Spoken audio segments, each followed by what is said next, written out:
It's quite something when I see everything all together. I believe as artists, we're idealists. We're always chasing the perfect brush, the perfect color, the perfect tool that will finally unlock something new. But sometimes that chase leaves us with clutter, guilt, or supplies in the studio that sit unused. This year, I spent over $2,882 for 2025 from January up until end of September on my art. And today I'll share what was worth it, what wasn't, and why we keep buying more than we need. Last year, I made an art supply regret video where I shared 7 categories of the reasons why a supply might not have worked out. And there are specific things like pastel pencils, Bombay inks, and the jelly plate, that I would want to cover in this video as well, how that has been going on for me.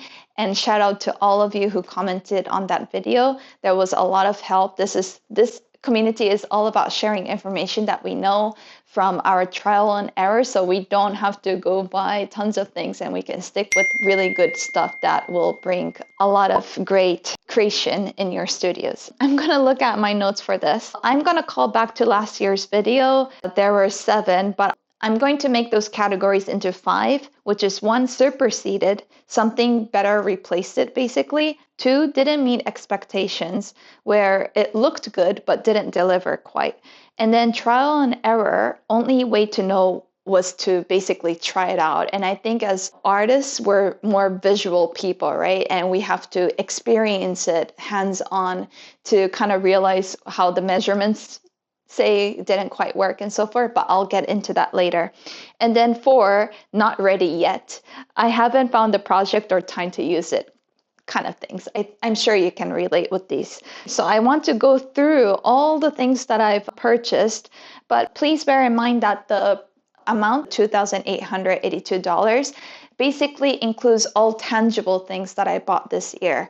So all the art submissions, the juried shows and all of that, and also subscriptions, the equipments that are not related with art, I haven't added those inside. So this is solely art supply goods that are tangible. There's tons of things here. This is gonna be fun for me as well, because I did do a couple of these where I got all the physical things out, whether to see if I needed them or not, because I've moved to 6, 7 different countries before, and whenever I did, I had to get rid of things. But getting out what you have bought in a year and keeping track of it will actually help your studio and your space, because who has unlimited space? I don't think many of us do. I've been brought up in Japan where Danshari is a thing. Basically, it's the whole concept of like letting go of things to welcome new things into your space that will bring in good flow. It comes from Buddhism. And in order to do that, we need to categorize all the things. I'm gonna place the things right on the side that will be going inside a box. I'm going to look at that box in 3 months' time. I'm going to set a reminder on my phone, and I'm going to look at the things that I didn't use, that I didn't take out of the box to use. And that means that I'm going to get rid of them, as sell them, give it to people. We're going to go through all of these things, and I'm going to tell you why I bought it, which category it fits in, and then eventually where it's going to go, back to the studio or to the hold box. So I'm going to start off with this one on the far left. Now this one is a funny thing that happened. Let me talk about what this goes into the category of. It goes into the category of trial and error, this whole 3 things. And let me tell you why. I had a panel piece which went to a juried show auction called Whales Cry. It was a panel and I wasn't sure how I would frame it. And there was a video where it talked about getting these, I don't know what you call them, but getting these, this didn't come with these 2 wood, but getting these in order to place that panel that's very thin onto here with these command strips, because they're like Velcro. So what I did was, also this one comes together, but what I did was put that Velcro in the back of the panel painting and basically place that painting onto here. And I got these like wooden blocks. it came in a set of 10, and I glued them on here. So I needed this Gorilla Glue. Yes, I needed this Gorilla Glue to basically put these on, put the Velcro on to the panel, put that panel here, and I was all set. It was all good until I had to get, I'm sure if you framed your works with wires for museums and shows, you know this one. It's a D-ring hanger thing, D-ring hooks. So I wanted to place that in the back. And this is where the problem came, that I couldn't place it because it doesn't have that width. I forgot what you call this specific place, but there isn't enough width to even put this hook to get it wired.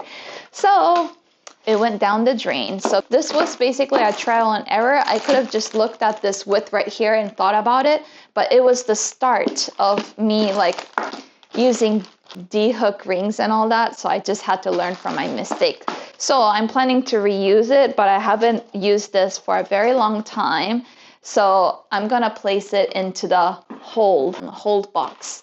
And this Velcro is lovely to use, this Velcro command strips. And what I do is, this is also one of the things that I got printed this year.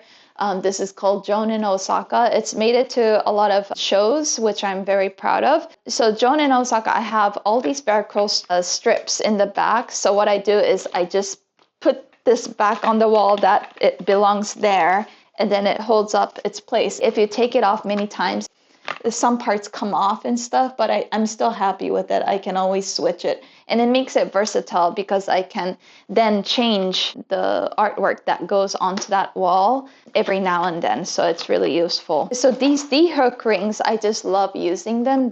They've been wonderful.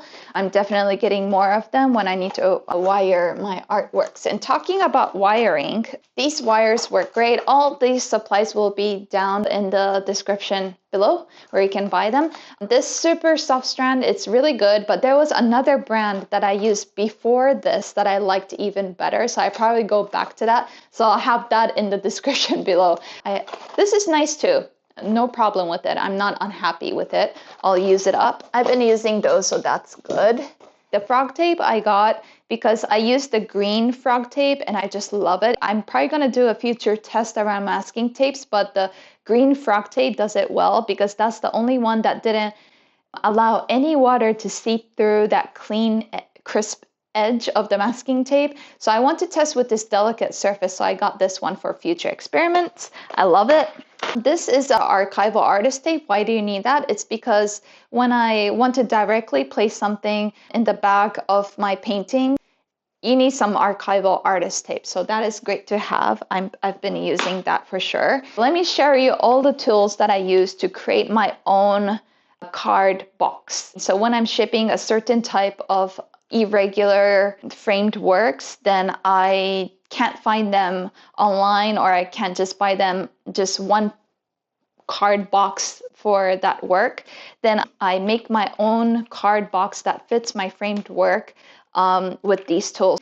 Especially when packing works, it just comes in handy. I love using this one. It's been great to just it makes a huge sound, so I can't do it while my son is sleeping, but it's been wonderful.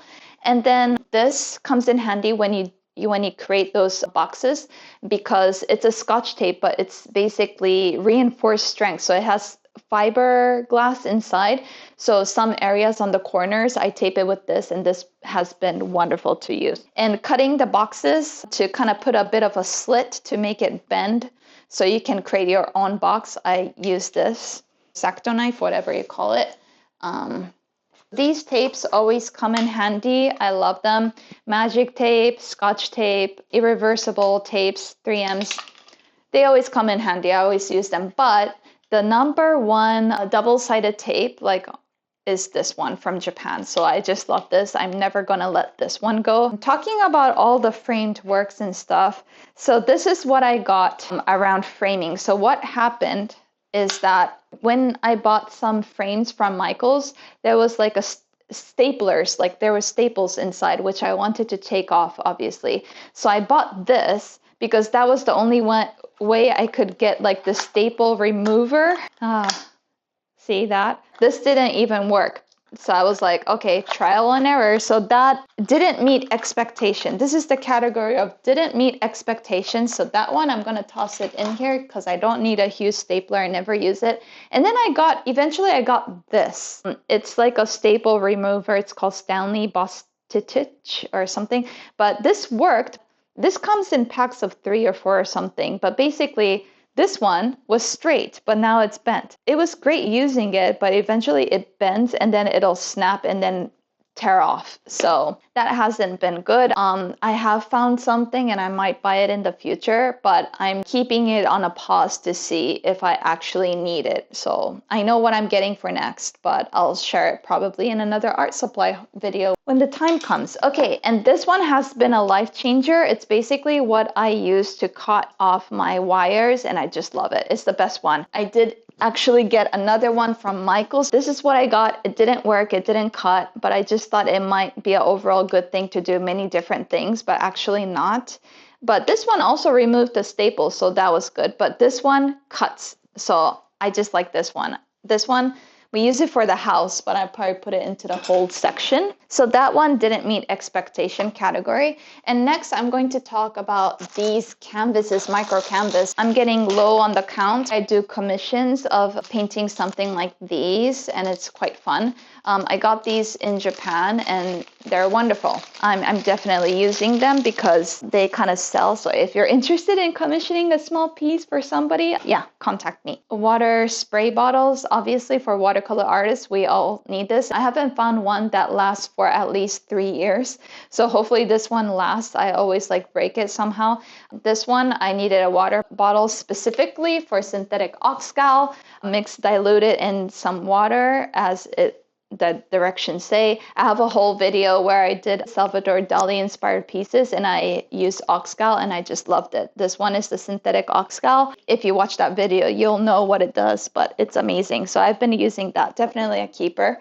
And then next, I got this from Japan. Again, I do Lover's Eyes portrait commissions for a pretty good entry price level for commissioning works. So if you're interested, it's great. I have done a few commissions now, so definitely a keeper. These are all the acrylics that I got for my jelly plate printing. And in my art regret video, I did mention about how I've not used it yet, but I used it a ton this year with my son. So we've created so many pieces and I just love them. Maybe I can share it with you. So these are some of the artworks that I've created with, this one was by me.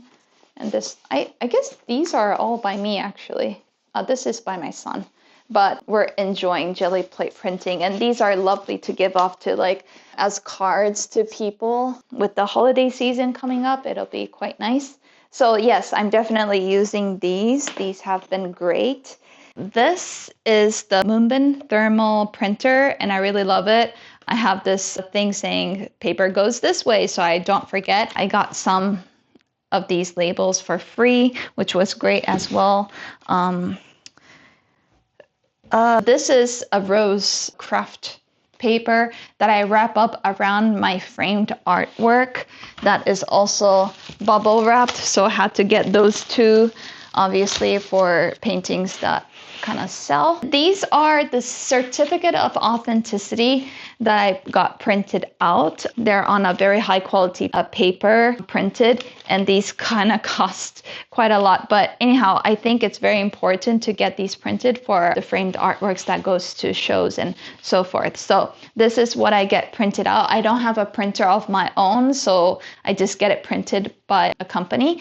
And then I put them into these envelopes right here, and then place it in the back of the framed artwork. These envelopes I had to get, obviously, for putting cards to customers who buy art or commission artwork. I place them into these papers and then send them letters and so forth, so that I do use. This, I haven't used it. So this is going to the hold section, and the reason why is I'm not ready yet. So this is something that was probably my one impulse buy that I did. It's a solvent-free gel, Gamblin, and I know they are great. They were in the sales section, so I got it. And my first love with painting was with oils, and I have tons of oil products that are right there waiting for me to be used, and this is one of the solvent that I got. So that goes to the whole section, so that will force me to kind of try out the oils again. Then next is Aqua Bronze. I love this. I've been using it. I just did a Klimt video where I share the whole process of using this, and this is the number one thing that came close to an imitation gold leaf or gold leaf. So highly recommend this one. These goes to the hold because not ready yet category. I guess it kind of overlaps with the didn't meet expectation category as well, because the colors are not as great as the first one that I initially got, Seki and Yoi. This is from the Yurameko Sailor inks. They're dye-based, so they're not light-fast. I did a whole video on light-fast tests, but these are dye-based, so they don't last, meaning that it becomes very specific for sketchbook pieces or pieces that I'm going to, blow up into archival print or something like that. So that is why I haven't touched these as well, but I didn't meet my expectations. It's always in the back of my head that I'm going to use them, and there's an idea forming that I want to create, but I haven't got to it. So hopefully in 3 months' time, I'm going to get into it. That goes to the hold box. I got these two brushes. They are one of my favorite brushes from Princeton, and I use them on a daily basis, so they definitely are going to stay. And talking about the luminance pencils and also the pastel pencils that I got from Caran d'Ache, these I have been using, and thank you for the comments. I do have a knife that I kind of sharpen them now and use a sanding paper to kind of get them really sharp. So thank you for all those comments that I got, and I'm going to try the XYZ blade as well sometime. So I'm using those. Those are great. And then I get this technical pencil that I just love using. And so I bought that again, and I use it on a daily basis. So Palette Scout, this one is an extremely fun thing. I use it basically for pretty much every project. Is basically you pick a color and then you look at that card, and then it'll tell you different kind of colors that will match that. And there's no way you can go wrong with it. The only downside that I had this is that if you like using black and watercolor, then it might get tricky because black wouldn't obviously be here. But having that said, there is a work around it. But anyways, I love using this. This is one of my essentials that I'm using. So thank you for gifting this to me. And there's a whole video I talk about the unboxing of this, so you might want to check that out. Bullet clip that I got from Japan, from Kawachi. This is great because I use it when I go to the open studio drawing sessions to place my watercolor onto a wooden board, and I clip it just like that and start working on it. This is from Phoenix. They gifted this oil pigment sticks. They're amazing. I did have a learning curve with them. I have used it with my son to kind of play around, but I haven't used it as much. So I would put this on the hold section because it's just around oils, right? I haven't touched it. I'm not ready yet, so to speak, I guess. So let's see if I use the oils. Caran d'Ache. So these Neo Pastels, I used it for my Masters Reimagined series for working with the Vincent van Gogh inspired pieces. I enjoyed it. I did. And I bought these off of Marketplace, but it didn't supersede the Sennelier oil pastels, first of all. So I don't think I'll use it again. I just love the Sennelier's creamy texture. Some people do swear by it, I understand, but it just doesn't fit what I want specifically. I didn't have any expectations. I just wondered what it was like, so I got it. And on top of that, I found these R&F drawing oils that basically superseded this one that I got before. So what does that tell you? So as I mentioned, as artists, we're idealists, most likely idealists chasing after the thing. But sometimes, this is the thing, we find some things that really stick with us, and basically I don't need this anymore. I probably don't even need the Sennelier oil pastels anymore because this does it for me, and I found the one. It's basically like relationships. You just have to try out to find that one that fits you at the time. Hopefully it lasts. So unfortunately, this is going to inside my hold to see if I use it. And the drawing oils, I have tons of videos around this, so I'll leave it in the description below for you to check it out. These are amazing, and one of the reasons being because it fully cures, and for watercolor artists who wants to work with mixed media, this is going to be like the true calling, I think. So yeah, so that means I got this oil pastels fixative. I used it once because for the Vincent van Gogh piece, but I probably wouldn't use it because now I use RNF drawing oils that doesn't need to be varnished. So that's going to be in the hold box.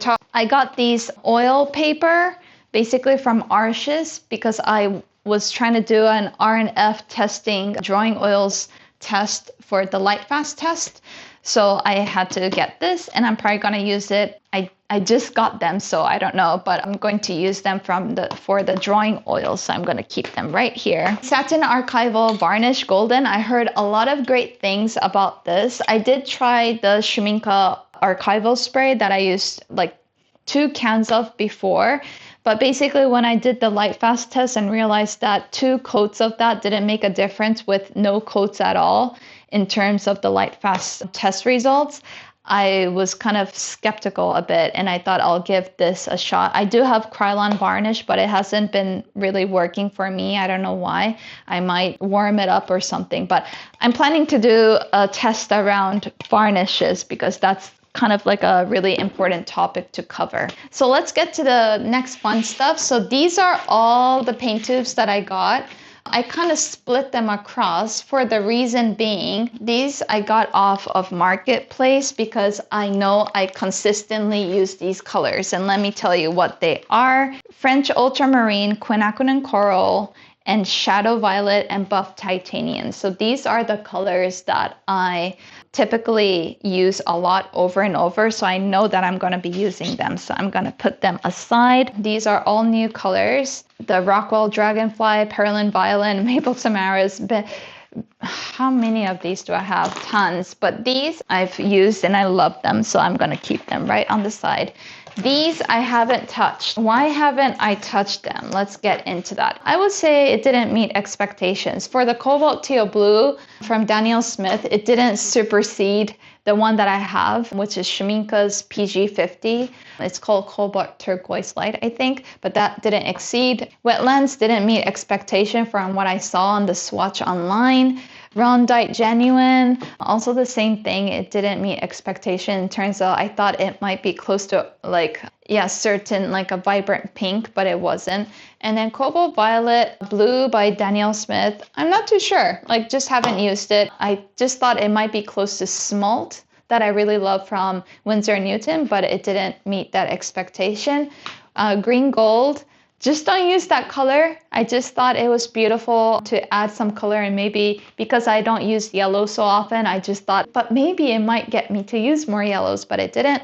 Indigo, basically in the interview that I've done of Kellogg's Sloops, he mentioned he loves indigo, and I just thought I'll give it a shot to see, but I just love Payne's Gray more than this.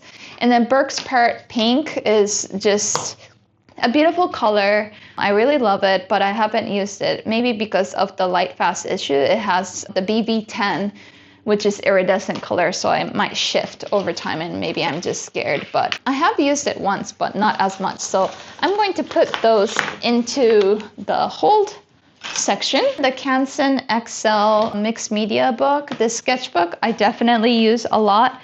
But let me tell you, I haven't found the perfect sketchbook yet. I do have the Kilimanjaro, but I want a mixture of sketchbook that has like sketching, just normal paper mixed with watercolor paper. But somehow I just feel like the Kilimanjaro doesn't have enough of the sketch normal paper, because we do more sketches, I think, than going into the watercolor paper, so to speak. Maybe I'll make my own.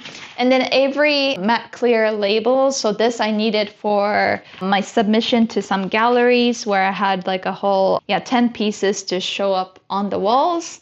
for space that I shared with another artist, and I needed to put my name, the artwork title, and so forth. Ampersand Aqua board. I want to do tests around surfaces to see which one speaks to me the most. Right now, obviously, it's watercolor paper that I love, and nothing has like outbeat that. I did try some clay board from Ampersands before, but I want to test these out. So they gave me like small samples, which is great.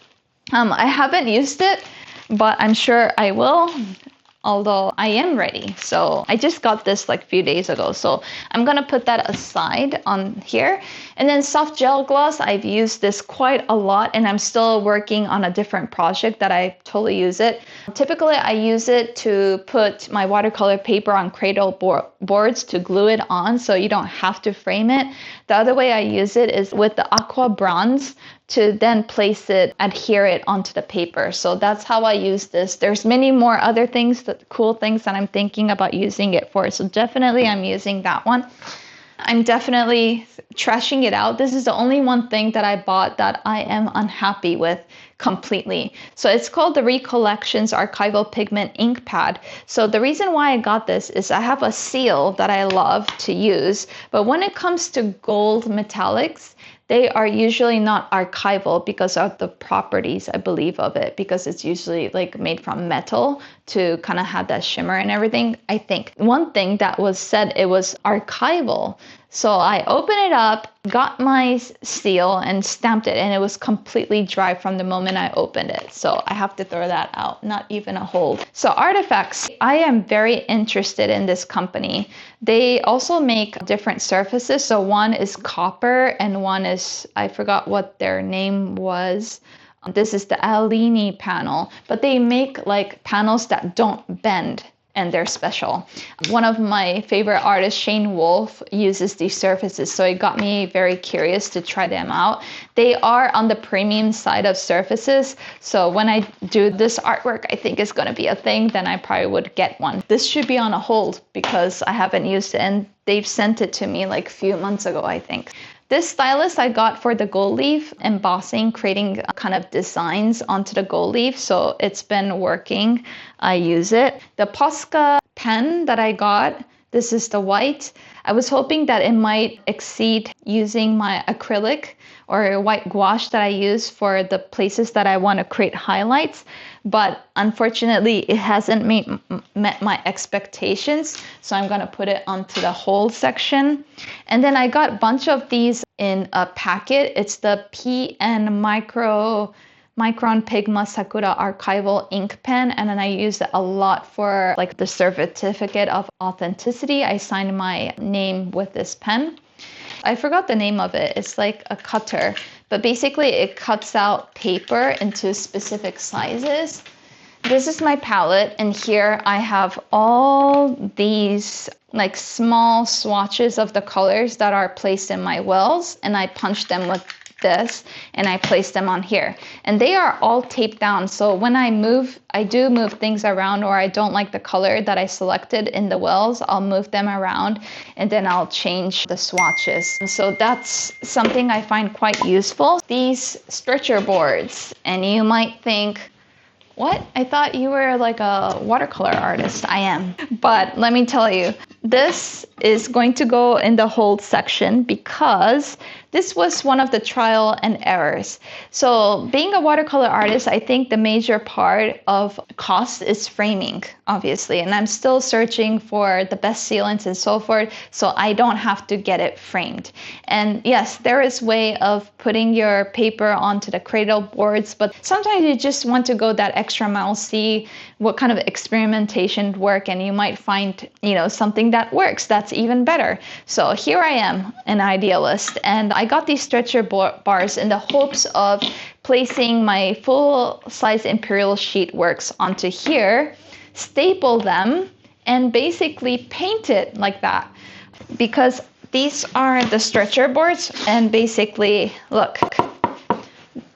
Did you hear that? Basically, I put my paper on it while it's wet, and then I put these rods in, and basically they work. I just get the rods out later, and then I'll just cut them up, and then they eventually get framed, right? But I just thought, well, maybe, just maybe, I can put those papers around the stretcher board, and then with staples like we do with oil canvases, and basically I can work. I don't know why I got like the same size as the imperial sheet first. It basically didn't cover the whole thing that's around it, so I can do a museum wrap. So then I went to go get another stretcher bar that was smaller, so then I can make it smaller in size, but still it didn't create that museum wrap. So this is all about measurements. I know, but I think maybe artists are like me in terms of like measurements. I'll just figure it out by doing.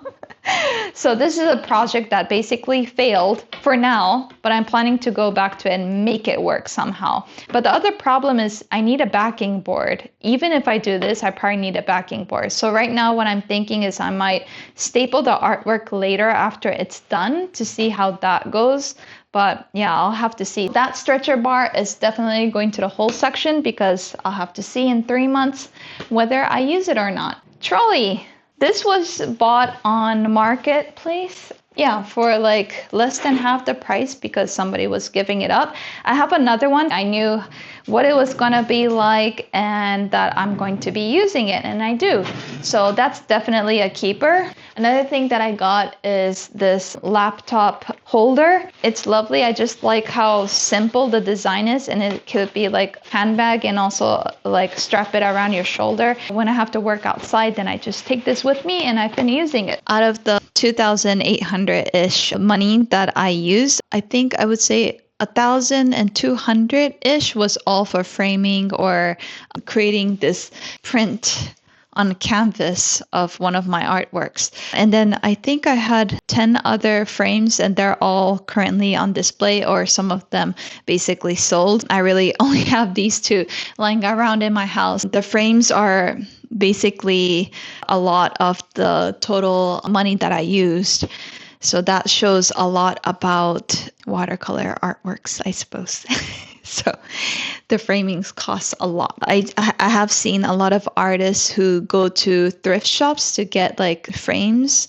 That's lovely and whatever, but that also takes time. You might not find anything. So I don't put my time into that, which I might if I see like value and fun in it, but particularly for me, I just don't find it fun. So I just buy them. This is the desk mat that I bought from Etsy, and I love it.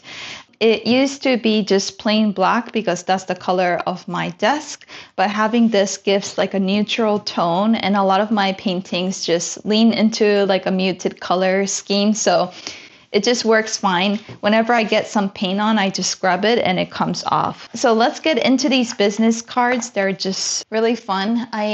This one was what I ordered back in January of 2025. They came out like this. It's been lovely. I bought 50 of these just to start off with because I didn't want to go crazy. I ended up giving off quite a lot because I showed my work in 7 shows, I think, so far. It's going to add up 2 more this year, I think, for now. So that's been great. So I decided to order these 100 mini cards instead. I do keep all the business cards that I get from other artists, but they tend to be just kept like that. And there's this lovely artist that I truly admire. Her name is Anya Divine, and I went to her workshop and she gave off these cards that she created from, and basically they were so cute, and I still use it to this day as a bookmarker. So I thought, well, that's kind of nice to have it be used as bookmarker. So I thought, I'll do that too. So let's kind of look through these. That's lovely. It comes in batches. And I mean, you can have hundreds of your artworks basically in this size, which is lovely. So I selected a couple. Let's go through it. That's the Child Blossom painting. And that's my son's most recent painting that I did in a big scale. So there we have it. Lovely. I love these. These are so fun because it's like having your paintings in your pocket size to carry around. This noren, we call it noren in Japanese, but basically this is just to distinguish the space because I don't have a door. And usually when I have this down, it means that nobody is allowed to come in.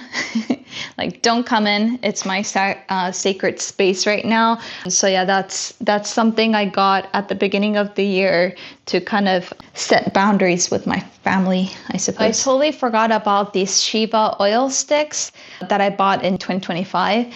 And basically, I haven't used it at all, which is sad. Basically, I was supposed to use it for the child blossom piece, but it ended up like I felt like I wasn't ready yet. So that would be the first category of why I didn't use it. And I'm glad I didn't, because I wasn't ready to be able to use this. I had to experiment more. And I love that I kept it as a watercolor piece strictly for some submission for shows that were for watercolor. The reason why I don't use it is because the drawing oils that I've done a video about superseded like basically the oil sticks, because I just feel like they dry and I love how they feel with watercolor. They just do it for me. And I don't have to worry as much of the paper not being primed.